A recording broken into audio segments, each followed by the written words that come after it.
Start. Sir, fortunately, the monsoons have till now been good in almost all parts of the country. As a result of this, hydroelectric generation has improved considerably, and this, coupled with the higher thermal generation, has led to the improvement in the power availability in the country. A number of states which last year had seizable power cuts have removed them completely, and amongst these are, for example, states like Punjab and Haryana. And many members here from Punjab and Haryana will remember what a difficult time industries in both these states as well as agriculture had last year. In both these states this year there are no power cuts. Tamil Nadu has also removed all restrictions just now. A few months ago, they had 100% restriction in some of their industries. I think that would be a better way to manage things whenever shortages occur like this. States like UP, Maharashtra, and Karnataka, which last year were faced with great difficulties in the field of power, have considerably relaxed these power cuts. Madhya Pradesh has almost removed restrictions imposed earlier. In the other states, except for Andhra Pradesh, I would say the situation is satisfactory. During the current year, we propose to add another new capacity, and in addition to that, we shall continue with our efforts to get more generation from the same installed capacity. We have fixed generation targets for each individual station.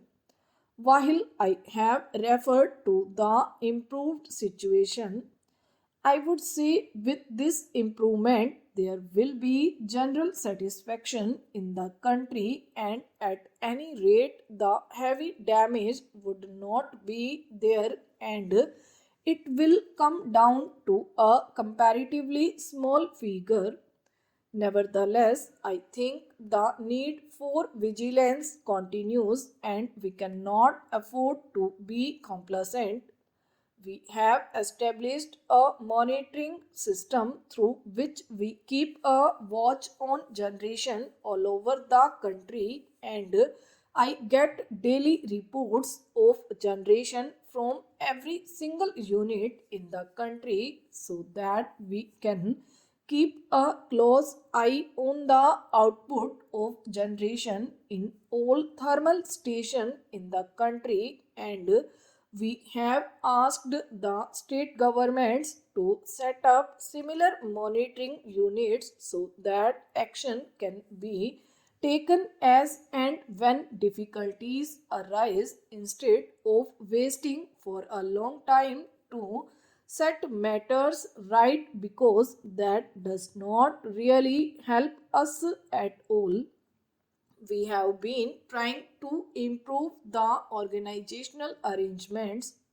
There is one other aspect to which I would like to refer briefly, and that is about the thefts of electric wires, thefts of transmission parts, and in a few cases, thefts of components of transmission towers, which lead to a situation where, in the first shower of monsoon, the whole tower fell, and in spite of good generation, the power could not reach the consumers either in industry or agriculture, or even for the consumers either in industry or agriculture, or even for lighting.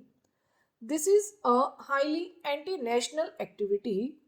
While the concerned administration has come down hard on these elements, whether it is staff, whether it is Those who sell these things, whether it is those who buy them, whether it is those who finance them, etc. Today, the whole government machinery has come down hard on these elements, and along with that, I would request the members in whose areas this malpractices have grown to help in getting the public cooperation also to tackle this problem so that quick information can be given.